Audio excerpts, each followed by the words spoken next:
Today we are going to interview our business mathematics teacher, Ms. Melissa Laxon. So ma'am, what are the cultural beliefs or practices valued in your community?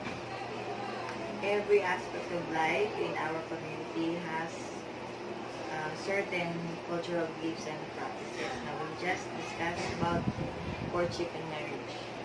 Okay? Now, in courtship, people in the community believe that the boys should go to the house of the girls for formal visits. That is for the respect. Now, for marriage, example is that women should not fit their wedding gowns before the wedding. They should wear the wedding gowns during the ceremony. Examples. Those are examples. What else would you like to add? Would you like to add more? We have 5 follow-up questions, ma'am. So Okay. the first one is, how does this kind of information get passed from one generation to the next? These are passed by word of mouth only. So the next question, ma'am, is, how do you know that the information you pass on is true? When I got married, I never fitted my clothes, my gown, so I don't know if the belief is true or not. With regard to courtship, maybe it's just for respect. When that boys should go to the house of the girls so that they will get to know the family. But with regard to the wedding gowns, that they believe that if the gowns are fitted before the wedding ceremony, the wedding will not push through. I did not experience that. I do not know if that is true with the other couples who did not get their marriage pushed through. But I guess the reason why wedding gowns are not fitted because it would just be for suspense, not necessarily for the marriage to be cancelled. There's no proof of that yet. They just believe that, and I don't think those are true. Maybe the reasons that our elders or our ancestors, the reasons that they want to explain to us were not passed to us also. What were passed to us were the beliefs only, not the reasons behind. So I don't know about the truth of these beliefs. So ma'am, the third question is, how is the type of information that you handle helpful to the community? With regard to respect, it will help the community very much because women should always be respected. Not only women, but also men. But with regard to courtship, I still believe that women should be courted inside the house. Now, with regard to marriage, fitting the gown is not the only basis for the cancellation of the wedding. Maybe the wedding may be cancelled due to other reasons, even without fitting the gown. So, handling this information,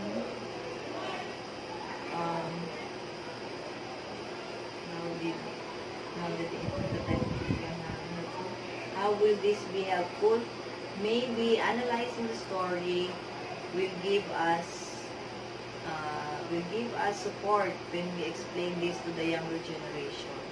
Handling it with utmost care should be done so that when we explain it to the younger generation, it will be clear for them and they will not just guess the reason why these beliefs are handed to them. So the next question is, what difficulties do you face in passing on this information to others?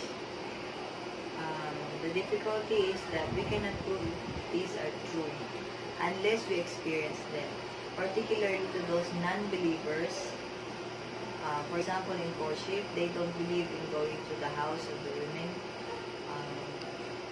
For those non-believers, it's very hard for us to explain to them. But if they experience maybe seeing women being courted outside, and if their family are family members are the ones involved, maybe they will believe. So, ma'am, the last question would be, are these pieces of information available in popular or media? These are available in movies, particularly in horror movies. But maybe these are available in web novels,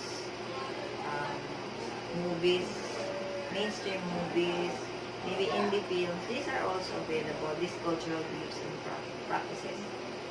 These are available particularly in horror movies. Cultural beliefs and practices are featured by our filmmakers in horror movies usually, because they make the audience fear the consequences.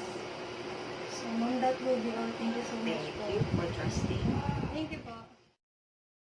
So, nandito po tayo ngayon sa isang interview kasama si Mami Dayan para po sa mga ilang questions lamang. So, Mami, what is the cultural beliefs or practices valued in our community? Ako, based sa akin, yung paniniwala ko ba na ipinasa sa akin. Isa doon yung no to sex before marriage. Yun, na sabi ni nanay ko, kailangan harap ka, bago ka ikasal, walang nangyari. Yun. May follow-up questions po. So, how does that kind of information get passed from one generation to the next? I see to it na in-explain ko, kahit bata pa yung anak ko, maintindihan niya yung kung bakit kailangan yun. Na kahit sa lalaki, elementary pa lang siya sa inyo, kahit sa inyo, na kailangan, hindi pwede yun. Ikasal ka, humarap ka sa altar ng walang nangyari sa inyo. Paintindi ko talaga sa inyo, explain ko mabuti. Ano yung pros and cons na, yung kahalagahan. Oo. The next question is, how do you know that the information you pass on is true? Totoo kasi, nakita ko sa nanay ko at sa akin, experience ko, based sa aking experience na respeto ako ng asawa ko, na pangasawa ko, na kung ano yung paniniwala namin, pareho kasi kami yung paniniwala na kailangan umarap kami sa altar bago kami kasal, malinis kami pareho na wala nangyari sa amin.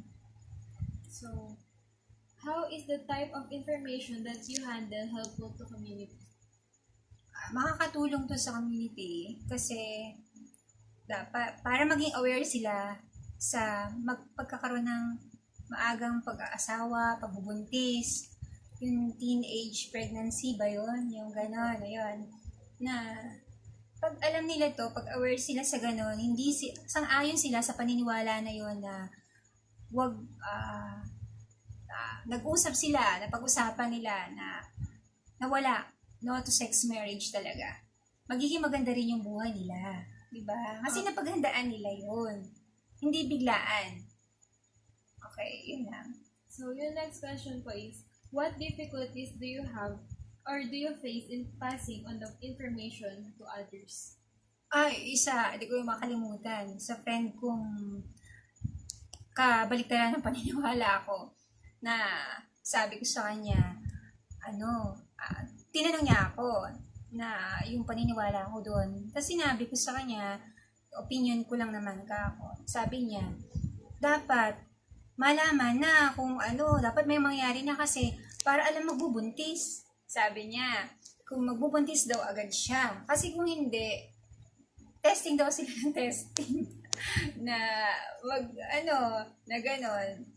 Para alam daw agad nila kung sino sa kanila may problema. Rejected yung akin. opinion. Yung belief. Yeah, belief ko. So, Mami, last question is, are these piece of information available in new media or popular media? Meron ako nakita. Si Tony Gonzaga, si Karil. Ano ba apelido ni Karil? Karil. Basta si Karil at saka si Yeng Constantino is one of yung example na nakita ko na sila ay no to sex before marriage. Kakaiba. Kasi nakaka-relate ako. Ang sarap makita na hanggang ngayon, meron pa rin ganun. Nape-preserve yung purity ng babae at ng lalaki din. So, ayun sa mga narinig po natin at saka sa mga tutunan, totoo po lahat nun kasi naging proof po si Mami nung naging paniniwala niya na pinapasa niya sa amin at ipapasa din namin sa next generation namin. Yes. So, hanggang doon lang po yung interview natin. So, thank you, Mami. Thank you din po sa inyo. Bye-bye. Bye!